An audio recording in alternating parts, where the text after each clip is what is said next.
Attention, ça fuit. Attention, alerte sur les fuites d'eau dans les canalisations. Axel de Tarlé, au niveau national, 20% de l'eau potable, c'est énorme, serait perdue à cause de ces fuites. 20%. Oui, c'est énorme. Ça veut dire qu'un litre d'eau potable sur 5 est perdu. Ça représente chaque année, tenez-vous bien, l'équivalent de plus de 400 000 piscines olympiques d'eau potable qui fuient dans la terre. Mais les professionnels du secteur que j'ai eu au téléphone relativisent ce chiffre et ils vous expliquent que c'est normal qu'un réseau long de...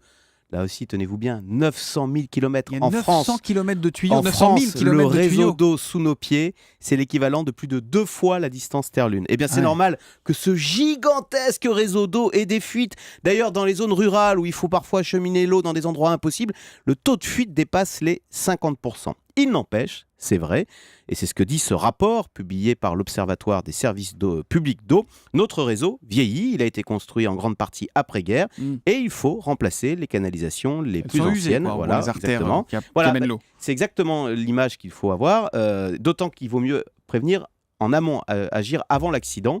Sinon, effectivement, c'est comme les artères. Si vous intervenez après, il faut couper l'eau, il faut intervenir en urgence et ça coûte plus cher. Or, aujourd'hui, les investissements sont notoirement insuffisants. On remplace chaque année seulement 0,6% de notre réseau. Ça veut dire qu'à ce rythme-là, il faudrait attendre 160 ans pour le remplacer intégralement. Vous êtes en train de nous dire quoi, Axel? Qu'il faut s'attendre à ce que le prix de l'eau augmente pour financer ces gigantesques travaux de rénovation? C'est ce qui ressort très nettement de ce rapport. Aujourd'hui, la facture d'eau moyenne par ménage est de 450 € par an. Mais les professionnels disent qu'il ne faudrait pas grand-chose.